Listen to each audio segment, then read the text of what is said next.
Assalamualaikum warahmatullahi taala wabarakatuh.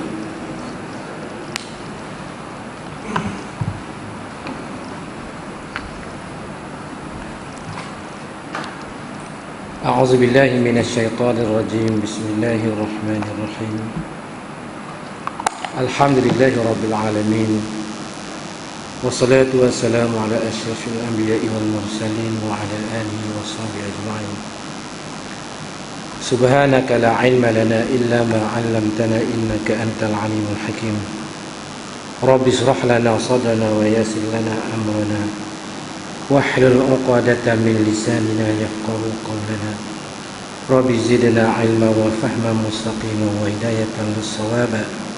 Wa la hawla wa la quwwata illa billahil 'aliyyil 'azim.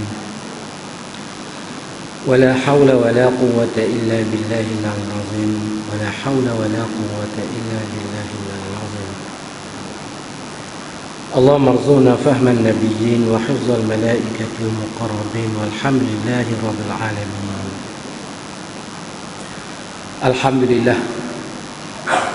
Pertama sekali marilah kita bersyukur kepada Allah Subhanahu wa taala kerana pada pagi ini dapat kita bertemu dalam satu majlis, iaitu majlis ilmu.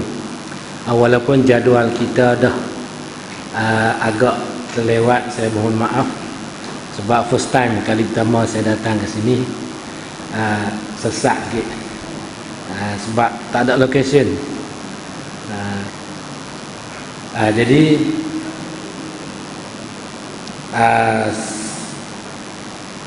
saya ucapkan terima kasih kepada ahli jawatankuasa Masjid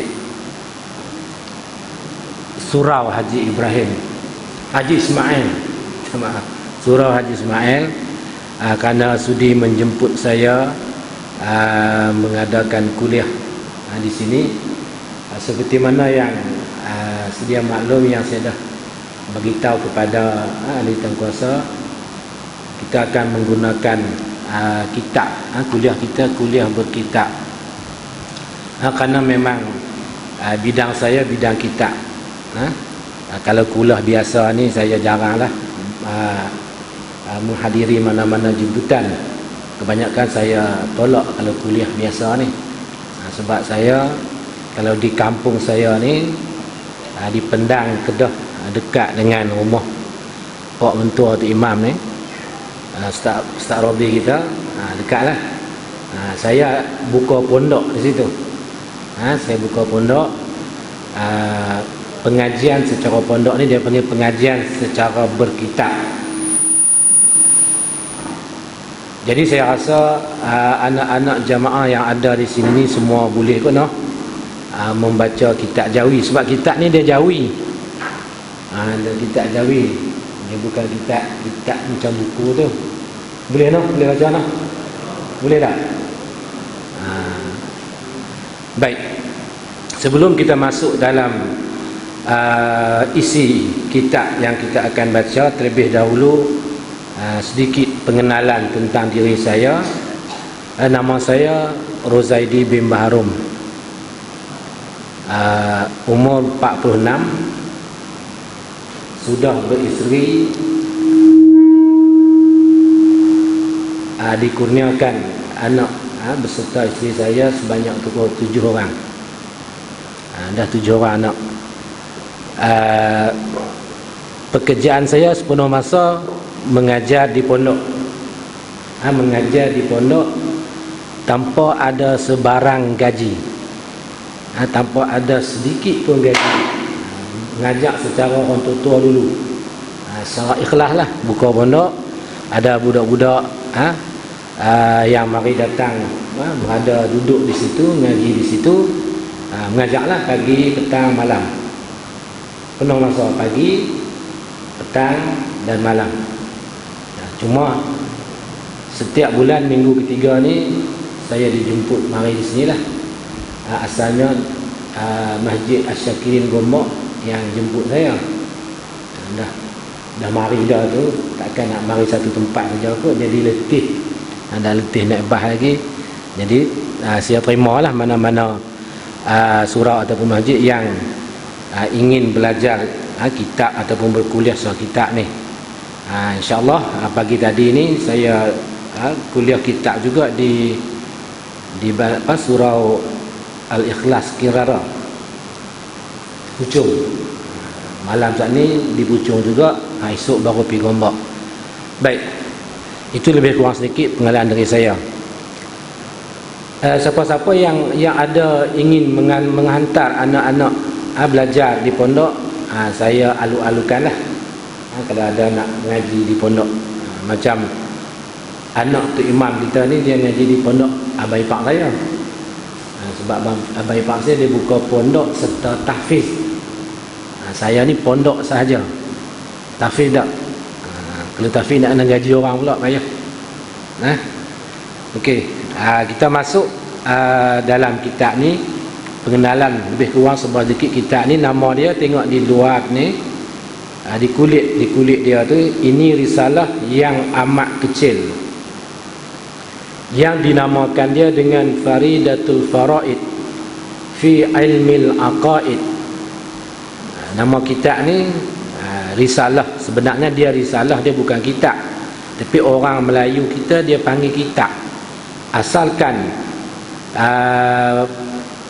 kitab ni, asalkan penulisan berkaitan dengan keagamaan dan bertulis pula tu Jawi, dia akan panggil kitab.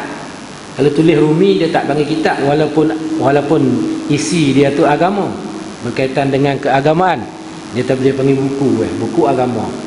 Kalau yang tulis Jawi ni, kalau kod Kedah tu 100% orang panggil kitab.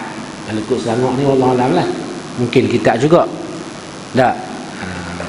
Baik, kalau kod Kedah ni mana memang mengaji kitab lah, dia tak mengaji buku. Baik, kitab ni nama dia kitab Faridatul Faraid fi Ilmil Aqaid, pada membahaskan ilmu akidah. Ilmu akidah pada bicara ilmu tauhid, iaitu ilmu usuluddin. Baik, ilmu tauhid, ilmu akidah, ilmu usuluddin, itu 3 nama yang merujuk kepada satu ilmu, iaitu ilmu mengenal Allah Subhanahu wa taala, ilmu mengenal kerasulan, dan ilmu mengenal perkara-perkara yang gaib. Itu dia panggil ilmu akidah, ataupun dia panggil ilmu tauhid, ataupun dia panggil ilmu usuluddin. Sebab apa dia panggil ilmu aqaid? Sebab dia berkaitan dengan simpulan keimanan, simpulan iman. Baik, kita dikurniakan oleh Allah Subhanahu wa taala satu nikmat yang tak bernilai, nikmat yang paling berharga, sehingga kita istilahkan benda yang tak ada nilai, iaitulah nikmat iman. Baik, iman kita ni diberi oleh Allah Subhanahu wa taala. Cumanya kita ni diberi melalui turun temurun. Ada orang dia dapat iman dengan dia kena cari. Kita ni dengan turun temurun. Ayah kita, mak kita Islam, kita dilahirkan Islam, sampai besar kita pun dididik dengan pelajaran agama, kita ada iman. Baik, iman tadi dia perlu dikukuhkan. Iman yang ada di dalam hati kita, yang dididik oleh ibu bapa kita sejak kita kecil. Allah Ta'ala ada, Allah Ta'ala tak semacam dengan kita, Allah Ta'ala tak bertempat, tak ada rumah macam kita, Allah Ta'ala berkuasa, Allah Ta'ala melihat, mendengar. Itu diajar oleh ayah, oleh ibu kita. Seterusnya di peringkat sekolah rendah, kita diajar sedemikian, dia panggil memupuk keimanan yang ada di dalam hati kita. Iman tadi ni, kepercayaan kita perlu kita ikat, perlu kita kemaskan, perlu kita kejakkan. Di dalam bahasa Arab dia panggil aqaid, daripada perkataan aqada, mana ikat, simpul. Simpul, orang kata simpul. Simpul ni dia ikat ni, tali ni diikat ada 2 cara. Satu, ikat yang boleh dirungkai. Ikat tu tak kemas, macam budak-budak ikat tali kasut. Tak, anak-anak kita pergi sekolah, ikat tali kasut. Main bola. Pemain bola dia ikat tali kasut. Itu dia panggil ikat tak kemas. Ikat apa panggil? Ikat ribin. Lebih kurang tu tak? Hak tu dia tak panggil aqaid. Dia tak panggil aqadah. Ikat yang kata aqaid ni ikat mati. Simpul mati. Bila kita ambil tali, kita ikat pergi mati. Apa maksud dia? Tak dibuka dah. Dah benar ni bila kita ikat tak dia nak buka dah. Payah nak buka, kemas. Tu dia panggil aqidah. Jamak dia aqaid. Makna apa? Simpulan iman. Kepercayaan kita yang dipupuk selama ini kita kemaskan. Nak kemaskan tu dia ada satu ilmu, nama dia ilmu aqaid. Ilmu aqaid. Sebab itu dia panggil ilmu aqaid. Begitu juga ilmu tauhid. Satu nama yang merujuk juga kepada ilmu aqaid. Tetapi dia ada sebab nama diberi sebagai ilmu tauhid. Sebab apa? Apabila kita belajar ilmu aqaid ni, kita belajar ilmu berkaitan dengan keimanan ni. Bila kita belajar ilmu ni, orang yang belajar ilmu ni dia akan mentauhidkan Allah Ta'ala. Dia akan mengesahkan Allah Ta'ala. Sebab tu dia buat nama ilmu tauhid. Apa ilmu tauhid? Ilmu mengesahkan Allah Subhanahu wa Ta'ala. Bila belajar ilmu ni, orang yang belajar ilmu ni dia akan mengesahkan Allah Ta'ala, diberi nama ilmu tauhid.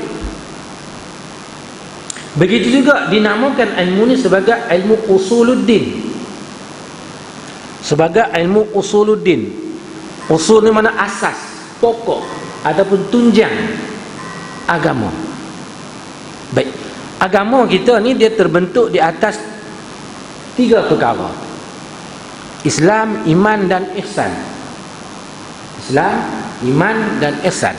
Itu terbentuknya agama. Tapi kita panggil agama Islam. Kita tak panggil agama iman. Kita tak panggil agama ihsan. Kita guna agama Islam. Ambil hak kepala. Ada agama Islam. Baik. Ketiga-tiga perkara ni yang membentuk agama ni, salah satu daripada 3 perkara ni, satu perkara yang dibincangkan berkaitan dengan aqaid, iaitu iman. Seperti mana kita maklum, kepercayaan kepada Allah, bukan kepercayaan kepada Tuhan. Kepercayaan kepada Allah. Al-iman tu'minu billahi. An tu'minu billah. Lepas tu percaya kepada malaikat, percaya kepada kitab, percaya kepada rasul, percaya kepada hari kiamat, percaya kepada qada dan qadar. Okey. Keenam ini perkara ni yang kita panggil rukun iman, dia adalah terhasil daripada ilmu tauhid yang kita akan belajar ni. Dan inilah yang merupakan asas kepercayaan 6 tadi ni, merupakan asas bagi setiap orang yang Muslim. Asas yang paling asas. Asas yang paling asas. Kalau kita ibarat sebagai macam pokok akak tunjang tak? Akak tunjang hak turun bawah. Kalau tongkat ali ke hak dia duduk ambil buat ubat tu. Tu akak tu. Akak tu kalau akak itulah yang menguatkan pokok tu. Kalau bangunan, tapak asas yang depa peling tu. Peling tuang semen, buh besi macam-macam tu. Itu dia panggil asas. Baik. Ilmu ni, ilmu tauhid ni, ilmu aqaid ni merupakan asas bagi setiap individu Muslim. Kalau dia tak ada ilmu ni, dia tak ada asas orang tu. Ibarat dia kata ulama seperti binaan yang tidak ada tapak, binaan yang tak ada bin, tak ada tapak, tak ada bin. Dia buat tiang, bangunan yang dia buat tinggi, agama ni tinggi, bukan rendah.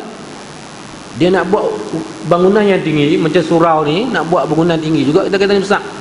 Tapi tapak tak ada. Berani buat tak? Berani buat tak? Pakai tok tiang atas tanah tu sudahlah. Boleh? Tak berani. Tak lulus. Kalau engineer mai check pun dia kata tak lulus bangunan ni. Ulama kata bila satu bangunan dibina tanpa ada tapak yang kukuh, bangunan tadi walaupun dia terbina tetapi akhirnya dia akan runtuh. Dia akan runtuh dihakis masa dan keadaan.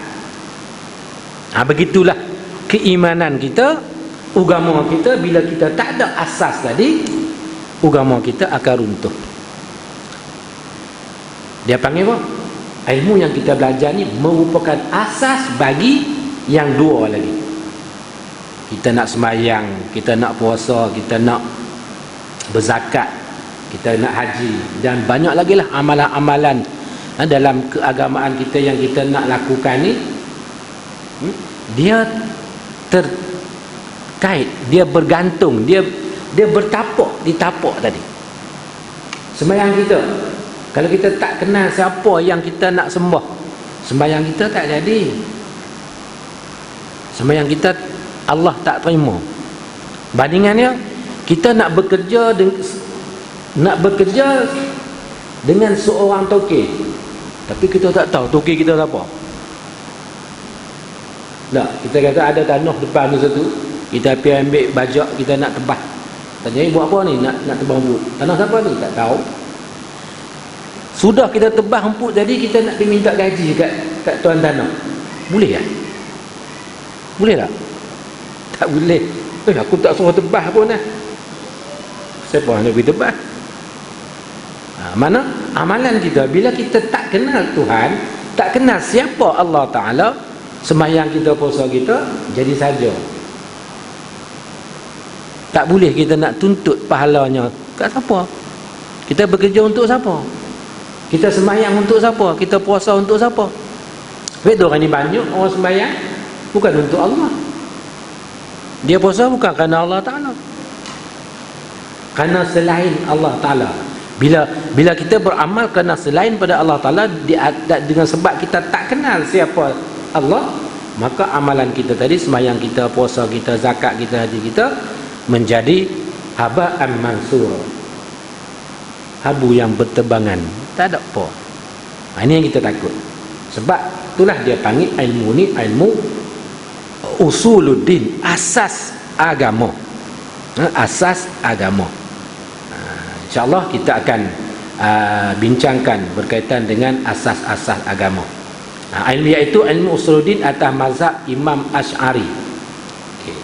Dia dalam beragama ni, apabila kita merupakan generasi yang terkemudian, Islam dia ada sudur dia ada awal dia ada tengah, dia ada ujung. Awal permula Islam, sudur Islam ni zaman Nabi lah, zaman Nabi, zaman sahabat. Kita sekarang ni dia panggil zaman mutaakhirin. Bila kita berada di dalam satu keadaan, satu masa yang akhir, maka agama tadi kita tidak boleh ambil kepada Nabi. Mustahil. Kita nak ambil akidah kita nak ambil amalan kita dan sebagainya, kita nak ambil direct daripada Nabi. Tak boleh, sebab Nabi dah tak ada. Nabi dah wafat 1400 sekat 1500 tahun dah lebih kurang. Kita nak ambil dekat sahabat, orang yang hampir dengan Nabi pun kita tak sempat.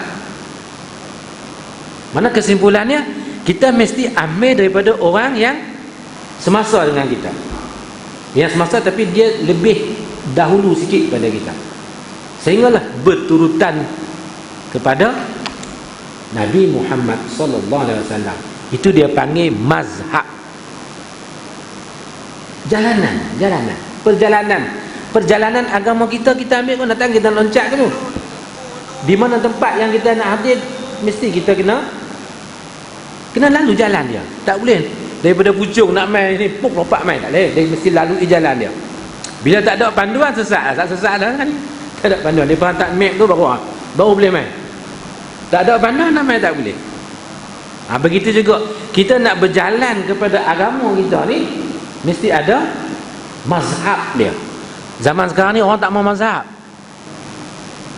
Tak tahu lah, insya-Allah alhamdulillah kot dalam di surau ni mungkin kita yang bermazhab kot. Kalau fiqh kita mazhab Syafi'i. Itu pun memang ini yang diwartakan di dalam negeri Selangor khususnya, di dalam Malaysia amnya. Diwartakan dalam mazhab agama Islam. Mazhab kita dalam bidang ibadat fiqh ni Syafi'i. Kalau tauhid mazhab Asy'ari. Ini yang diwartakan. Bahkan di Nusantara, bukan di Malaysia saja. Di Nusantara, bahkan di merupakan Sawadul Azam, kelompok yang paling besar di dalam dunia Islam ni ialah mereka yang beraliran bermazhab Asy'ariyah dalam akidah. Sebab itu dia kata mazhab Imam Asy'ari. Maknanya laluan kita ke situ.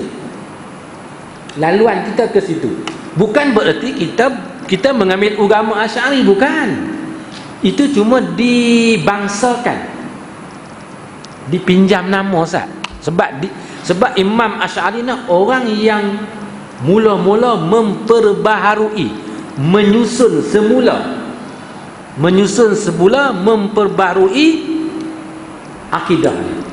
Ambil Nabi juga. Bukan ambil di lain. Cumanya zaman Nabi, mereka hampir dengan Nabi, mereka direct daripada Quran dan apa yang Nabi ucap, yang kita sebut sebagai hadis. Tapi kita saya percaya diri saya dan ulama-ulama yang wujud zaman sekarang pun dah tak mampu nak direct kepada Quran dan hadis. Maka terpaksa kita melalui dia panggil sanad-sanad, mazhab-mazhab yang berturutan sehingga kepada seorang yang mempelopori, yang memperbaharui, yang mengasaskan manhaj, cara-cara nak belajar. Sebab kita nak buka Quran kita tak faham, kita nak buka hadis kita tak faham, kita tak boleh, tak mampu. Maka kita berhajat kepada orang yang mampu untuk menghurai ilmu tadi, akidah tadi kepada kita.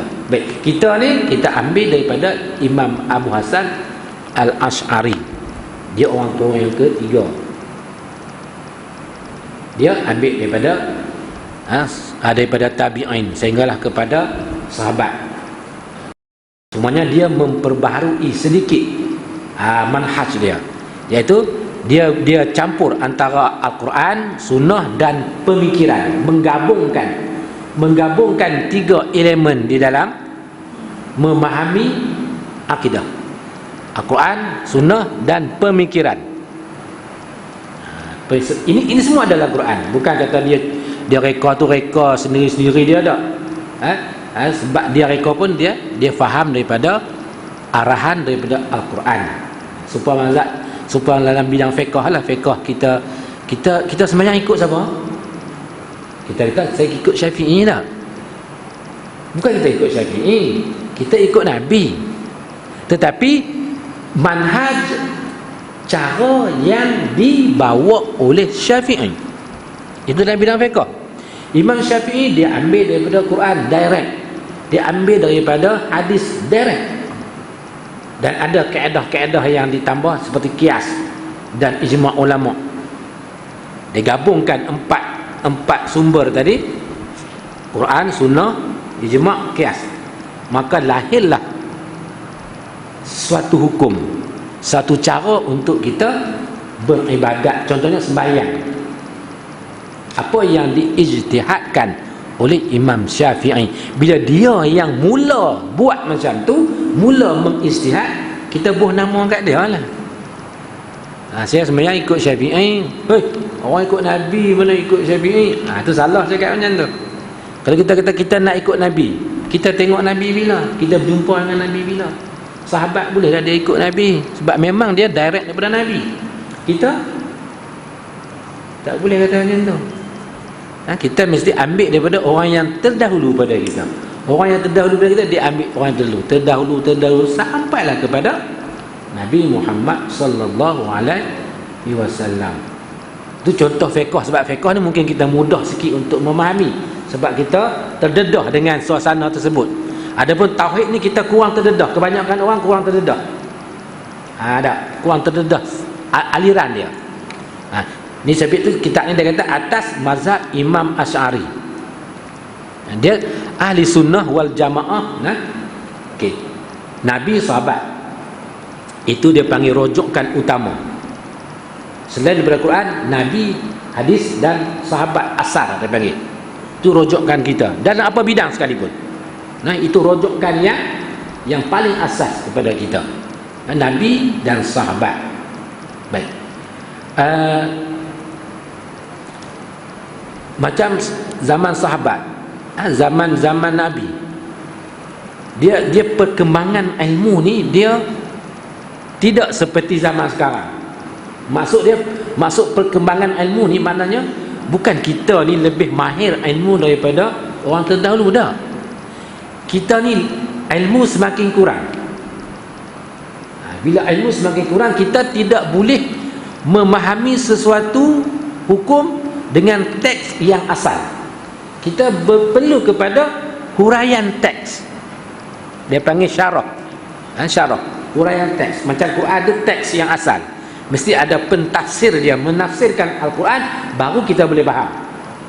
Adapun sahabat, mereka tak perlu kepada pentafsiran Al-Quran. Mereka boleh memahami Al-Quran dengan bentuk teks yang asal, tak perlu kepada tafsir. Tafsir Quran ni wujud selepas zaman sahabat wujudnya tafsir. Sebelum tu zaman sahabat Quran dia ambil Quran betul. Zaman kalau bercampur kedah sikit tu tak biasa. Yang tu maknanya dalam bentuk tauhid, kalau Quran dulu ni dalam ayat tauhid ada dalam Quran. Macam qul huwallahu ahad. Sahabat-sahabat mereka bila mereka baca qul huwallahu ahad, mereka dah boleh faham. Tapi kita tak tahulah, saya tak faham. Boleh baca, faham makna terjemah, bolehlah makna terjemah, makna yang tersirat. Terjemah tu yang tersurat. Qul huwallahu ahad, katakanlah hai Muhammad, Allah itu ahad. Ahad masa Melayu nak buah makna apa? Nak buah makna apa? Apa beza ahad dengan wahid? Kita tak tahu nak abang dah. Apa beza satu dengan tunggal? Apa beza tunggal dengan asa? Kita tak tahu dah, sebab kita tak mahir dalam bahasa. Orang yang nak menghuraikan teks Al-Quran tadi, dia mesti mahir dalam berbagai bidang ilmu. Bahasa itu paling penting, sebab bahasa lah yang memahami kita ni. Kalau tak faham bahasa, nak faham macam mana? Ada nak cakap Cina dia kali faham tak? Tak faham bahasa mereka, tak faham. Kita cakap slang Kedah sikit pun orang tak faham tak?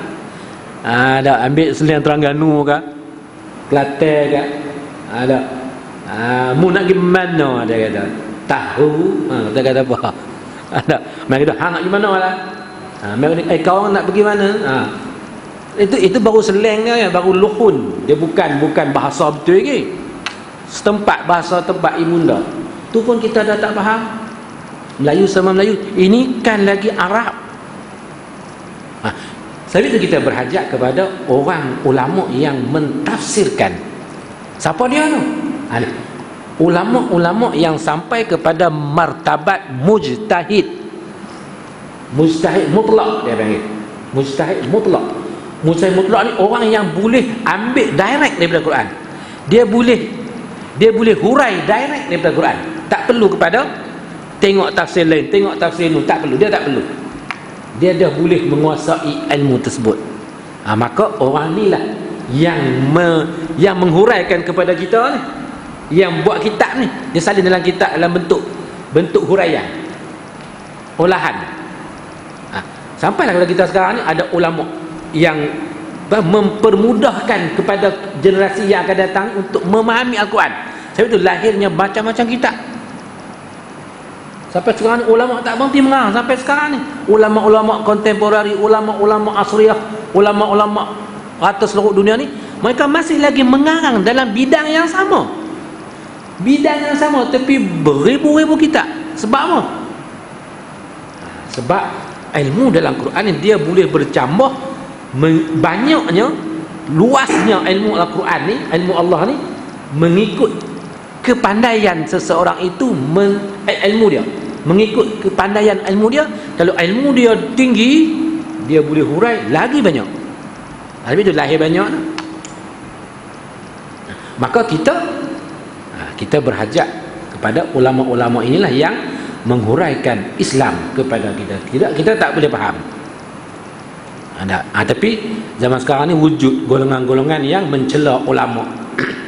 Wujud sekarang ni. Bila orang-orang zaman sekarang dia mengaji sampai ke peringkat PhD, pengajian habis darjah. Ulama-ulama yang terdahulu dia cela. Dia kata tak betul lah, macam-macam lah. Itu yang kita jadi sedih. Dah kita pandai, kita buatlah satu reformasi lain, kita buatlah pembaharuan. Jangan duk cela orang dulu. Buat satu manhaj yang cerdik kita tu, kita lahirkan satu manhaj yang tak kacau, tak cela orang lain. Ni duk cela orang lain. Itu kita tak mau. Tambah sekarang ni dalam YouTube, dalam Google, banyak berkaitan dengan ilmu akidah ni macam-macam komplain ada. Tapi kita masih lagi kita mengekalkan secara kitab, secara tradisional. Walaupun dia agak ketinggalan, tetapi secara tradisional ni lah secara yang paling selamat yang kita gunakan. Sebab dia berasaskan kepada kitab, dia tak berasaskan kepada cakap tanpa kitab. Bila cakap tanpa kitab ni dia macam-macam lah, macam-macam. Dia tak disalin. Dia tak disalin ni dia akan hilang. Bila kitab ni dia tak akan hilang. Sampai bila pun dia tak akan hilang. Baik. Terhimpun padanya beberapa banyak akidah di dalam beberapa banyak masalah. Himpunan hamba yang sangat arif daripada Allah Ta'ala. Arif ni makna harap, bukan arif silap. Hamba yang sangat harap. Rojak dia bagi. Harap daripada Allah Ta'ala akan taufik dan hidayah. Taufik ni memberi kemampuan untuk melakukan taat. Taufik. Hidayah makna menunjuk jalan. Dan bahawa dimudahkan baginya segala yang payah. Nama pengarang ni Ahmad Ibnu Muhammad Zain bin Muhammad bin Muhammad Ibnu Muhammad Zain bin Mustafa bin Muhammad Al-Fatani. Syekh Ahmad terkenal dengan gelaran Syekh Ahmad. Guru kepada Tok Kenali. Syekh Ahmad ni guru kepada Tok Kenali. Tok Kenali ni memanglah seorang waliullah yang famous lah di Malaysia kita ni. Dan siapa tak kenal Tok Kenali tu, mana orang tu boleh kita kata teruk jugalah orang tu. Tak kenal Tok Kenali, Cina pun kenal Tok Kenali. Tak siapa Tok Kenali. Ulama yang sampai kepada martabat waliullah. Anak murid dia pernah menceritakan Tok Kenali ni dia pernah menghadiri majlis wali-wali bersama Rasulullah sallallahu alaihi wasallam dalam alam yang lain lah. Ini benar harus berlaku. Itu martabat yang Allah Ta'ala kurniakan kepada seorang waliullah. Tok wali kita kenal lah, pakai kenal. Ni tok guru dia ni, Syekh Ahmad ni, tok guru Tok Kenali ni. Mana kewalian dia ni kita diiktiraf. Diiktiraf maknanya kita tak syak lagi lah. Memang kita yakin apa ilmu yang dibawa oleh beliau merupakan ilmu yang betul di sisi Allah Subhanahu Wa Taala. Baik. Satu lagi, bila kita ingatlah, bila kita sebut ahli sunnah wal jamaah, ia kembali kepada dalam bidang tauhid. Bila sebut ahli sunnah wal jamaah, itu adalah mazhab Asy'ariyah dengan Maturidiyah.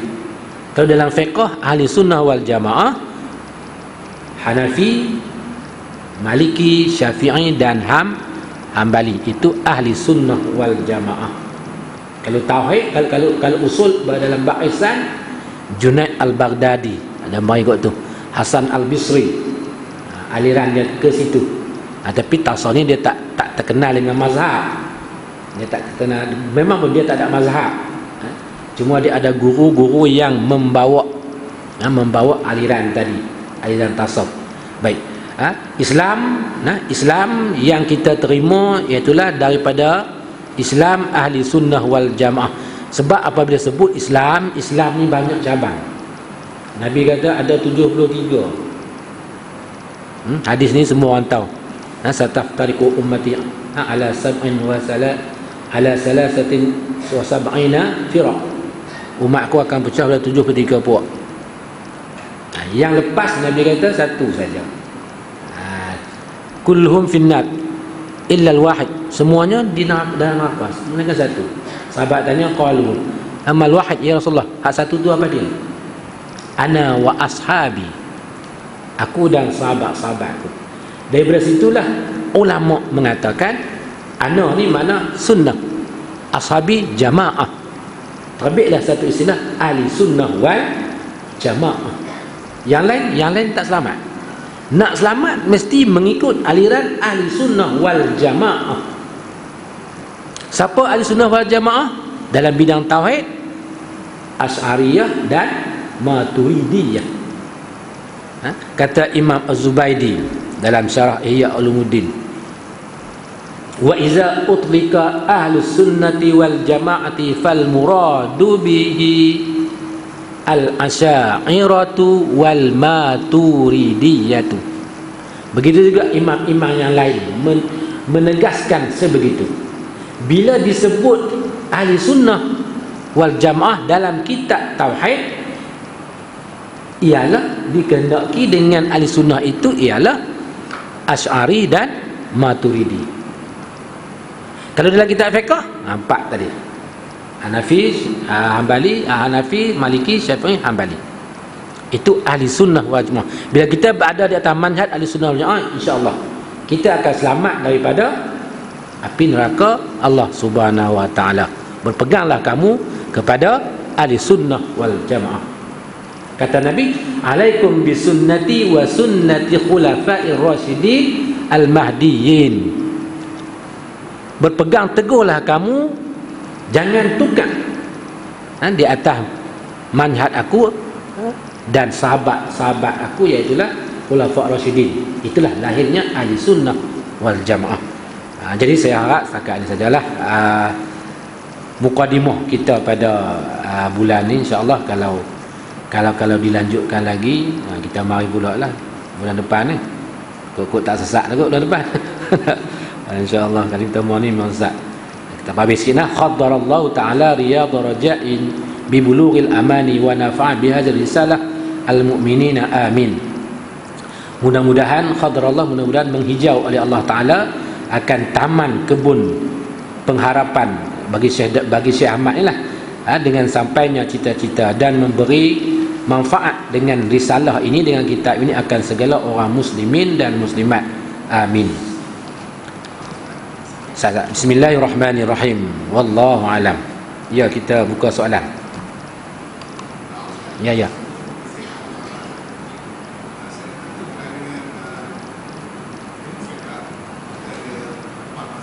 Ya.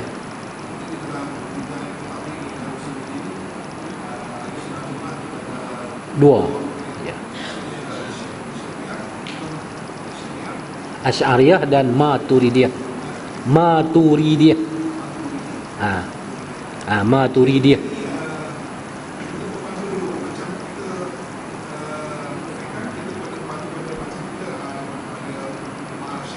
Ya. Tauhid Asy'ari. Kalau kita di Nusantara ni boleh dikatakan kebanyakan, majoritinya Asy'ari. Maturidi kurang.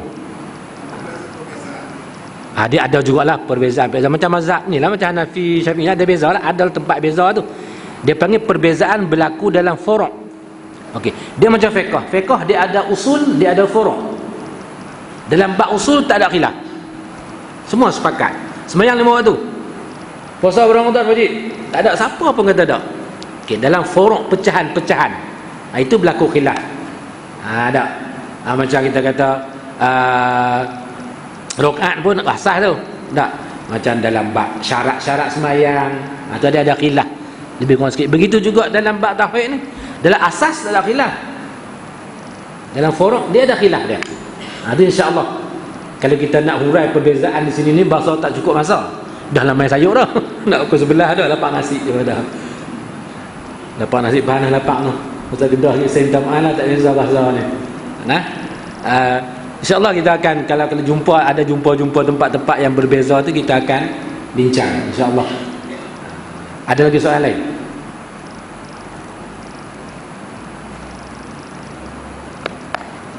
Ada tak? Tak ada, kita katuklah. Allahumma aftah alaina futuhal arifin wa asir arzaqana wa nawir qulubana wa sudurana wa ja'al a'malana khalisatan liwajhikal karim. Wa sallallahu sayyidina Muhammadin wa ala alihi wa sahbihi ajma'in. Alhamdulillahil alamin.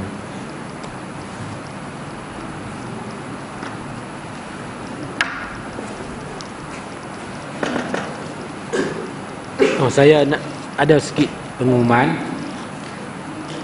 untuk pengetahuan ahli jemaah surau Haji Ibrahim ni.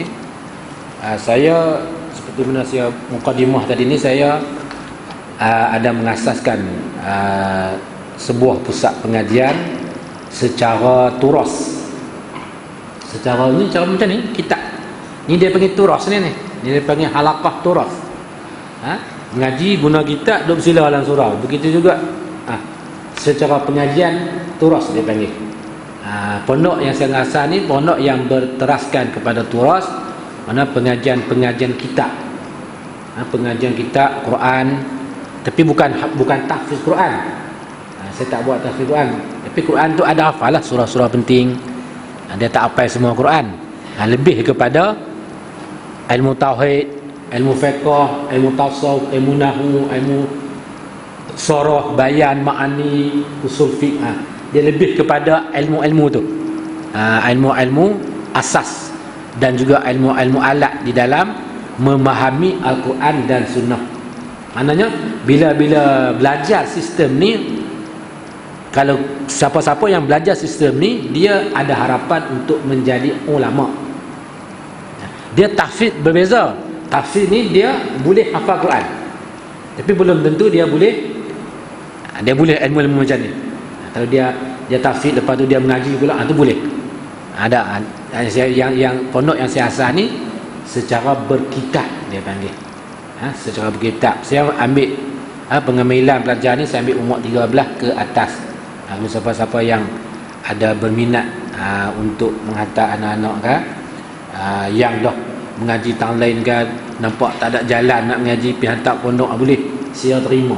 Ada 2-3 orang budak di pondok saya tu memang secara sekolah ni memang dah tak boleh pergi dah. Kalau mengaji pun mengaji habis duit yang mana. Dia pun main hantar pondok, tak apa, saya terima. Tak terima. Hajak bagi boleh baca Quran, boleh semayang, boleh bang, insya-Allah. Kalau zakat nak ambil jadi tu imam, nak balik jadi tu bilal, boleh. Tapi kena ngaji lah, kena piduk buah ke pondok tak ada juga. Kena ngaji lah. InsyaAllah ada 2-3 orang. Dia mahari tu umur 14. Tak mengaji, budak ni tak mengaji. Tak mengaji langsung, kalau rendah pun tak mengaji. Pak dia tak bola, pasal apa tak tahu. Wallah alam pasal apa. Sekarang ni alhamdulillah boleh lah baca Quran, boleh, tapi tak berapa nak elok lah. Boleh baca daripada tak kenal apa langsung. Apa pun tak kenal, buta huruf. Dah tak tahu nak pergi mana dah. Lepas ustaz ajak lah macam mana bagi boleh dia bawa diri dia. Sudahlah. Boleh bawa diri lah ni. Balik di kampung tu jadi tauladan pada orang lain pula. Tak. Tu ada 2-3 orang macam tu. Tapi ada lagi yang semakin meningkat. InsyaAllah kalau kata orang Kedah kata maaf cakap lah nak mudah faham. Orang yang hak bodoh-bodoh tu pun tak apa lah, pilah. Dah hak cerdik orang tak hantar pondok. Sebab pondok orang kata tak ada harapan. Pondok ni mana ada sijil. Bila tak ada sijil, nak kerja apa, nak makan apa, nak buat rumah ambil duit mana, nak beli kereta ambil duit mana. Saya sepenuh masa saya mengajar pondok tanpa ada gaji, tapi boleh pakai kereta. Saya pakai Avanza, betul buruk lah. Hak second hand ni bukan baru dah. Ada Avanza, ada van buruk sebiji, ada kancil sebiji. Duit main mana orang tak tahu. Kan ada gaji pun. Sungguh tak ada gaji. Tapi ini rezeki daripada Allah Ta'ala. Kalau kita tengok, hak keluar you penganggur banyak mana? Yang ada degree, yang ada CJ, yang ada macam-macam ada tu. Keluar boleh buat apa? Penganggur banyak. Kalau pondok, kalau Pak Tafi, habis-habis dah tak balik, dia duduk masjid tu. Tak ada boleh duduk bilai, duduk siap pun tak apa lah. Nampak? Dia boleh berkhidmat untuk agama dia. Dia boleh berkhidmat untuk masyarakat. Dia mukmin yang paling baik, paling disayangi Allah Ta'ala, mukmin yang boleh bagi manfaat kepada orang lain. Nampak? Kita boleh ajak orang, kita boleh buat perkara yang boleh orang lain ambil guna. Ni kalau kita kerja dosa kita lah. Celah tu kedekut pula derma tak pernah apa tak pernah. Saja gitu lah. Itu makna tak usah takut lah ngaji pondok ni. Tambah-tambah kalau ngaji pondok balik duduk kot Selangor ni, dah nak ngajak. Kawan saya cerita, kawan pada kawan saya. Saya biasa tanya dia. Dia orang Kedah tapi dia main duduk di Selangor. Dia mengajak sehari 5 kali. Sehari 5 kali. Tiap hari. Subuh, duha, pejabat, tengah hari, maghrib. Lepas tu kuliah jemputan 5 kali sekali.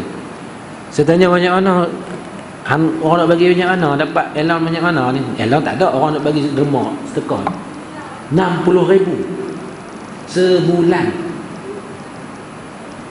Duduk dah di sini. Yang mana duduk saya tak tahu. 60,000. Kawan saya hak betul tu, kawan saya tu kalau pergi di Gajah Mati kan, yang rumah banglo tengah Pendang tu. Dia mari 2 minggu di Selangor, 2 minggu di Kedah, dia balik. Dia umur 30,000 dah so. Ngaji pondok Ngaji pondok Tak, kita bukan nak itu bukan matlamat kita. Demi Allah, itu bukan matlamat orang ngaji pondok. Orang ngaji pondok ni matlamatnya untuk menyampaikan ilmu. Bak rezeki serah kepada Allah Subhanahu Wa Taala. Saya di sana pun banyak tawaran mengajar, tapi saya tak mau, saya buat sendiri. Saya nak ilmu saya diambil dengan secara ikhlas. Saya tak mau bayaran. Betul hak dia pun saya nak main di tempat ni, Puchong ada satu tempat dia WhatsApp dia. Ustaz kena bayaran berapa ustaz ni? Saya tak ada bayaran kata. Saya tak pernah ada bayaran. Depa nak derma nak sedekah, saya terima. Kalau tak bagi pun tak kata apa. Dia kali tu tak main lah kata nak. Tak tu ikhlas tu. Ada. Tu ngaji pondok dia macam tu, dilatih macam tu. Mana ada rezeki. Tak ada rezeki. Orang tua kata ulatlah batu pun boleh makan juga, tak takut apa. Dan ini semua kerja Allah Subhanahu Wa Taala. Kita tak usah petikai. Bila kita ada kukuh keimanan yang kukuh, kita tak ada bimbang langsung dalam bab rezeki ni. Sebab rezeki ni Tuhan kata aku jamin. Hak aku tak jamin, amal ibadat bekalan akhir aku tak jamin. Hampa buat dapat. Kalau kamu rajin bertaat kepada aku, buat amal aku bagi. Tapi rezeki aku jamin. Saya tak takut. Aku tak pernah buat orang aku tak bagi makan kat dia. Aku tak bagi makan tu nak mati dia tu. Jadi sayuk nah, wallahu alam. Ini bolehlah nak, kalau nak tempek di papan kenyataan, tampal. Orang kena kata tempek, orang sini kata tampal. Minta maaf.